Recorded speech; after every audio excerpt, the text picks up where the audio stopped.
guys, it's me Kate again. So this video is my opposites book tag, so let's go.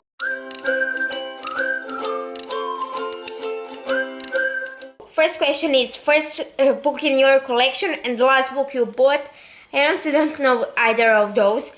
Second book is a cheap book and an expensive book. I'm not sure what book was cheap, but an expensive book is illustrated edition of Assassin's Apprentice by Robin Hobb, in which are following Fitz, who at the age of 6 is left by his maternal grandfather at the doorstep of the keep for his father, the crown prince, to raise him.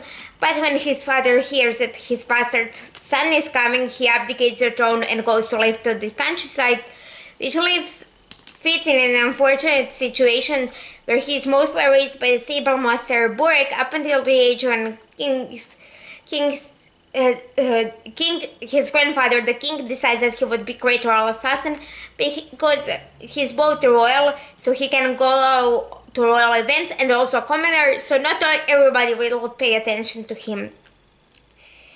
Then we have a book with male protagonist and a book with female protagonist. A book with male protagonist is Witchbot by Lisa Casey, in which are following Sebastian, who is a kitsune, which is Japanese nine-tailed fox spirit with elemental magic, and he's been on a run ever since something happened to him a year ago, up until now when he bumps into an alpha werewolf named Liam, who actually saved him a year ago. And a book with female protagonist is Team of Vampire by Abigail Kipps, in which are following Violet Lee, who after witnessing a massacre of about 30 men gets taken by the group of guys who did that massacre and turns out they're vampires.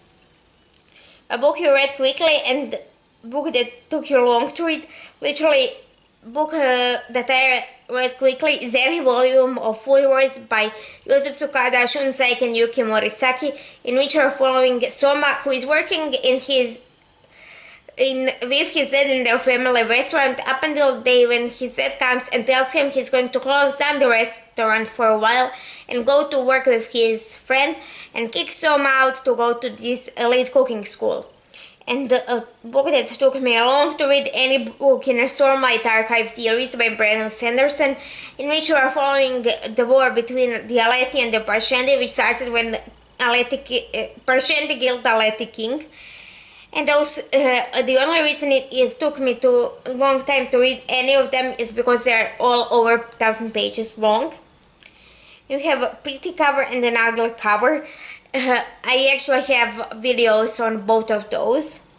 They're even titled my favorite covers of the year, I think, and the least favorite covers of the year, and they're all in those playlists.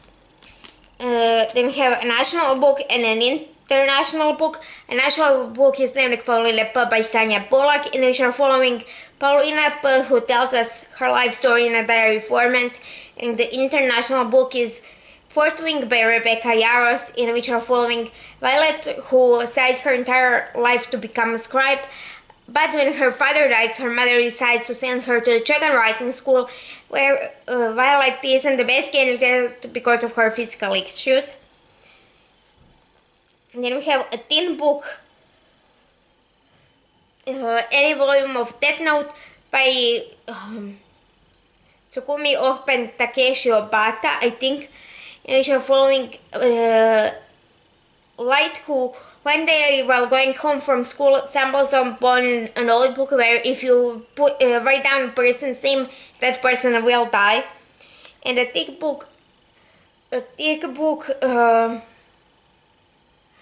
Assassin's Quest by Robin Hobb, which is third book in a Farsia trilogy, in which are following Fitz, who is at the age of 6 left by his maternal grandfather at the doorstep of the keep for his father, the crown prince, to raise him.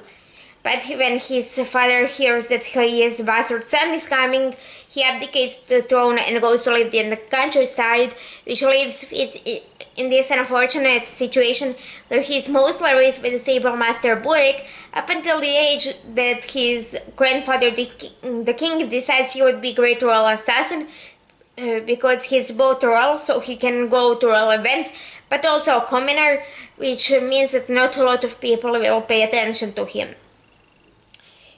Then we have a fiction book and a non-fiction book. I actually read really few non-fiction books, so I cannot give you that recommendation.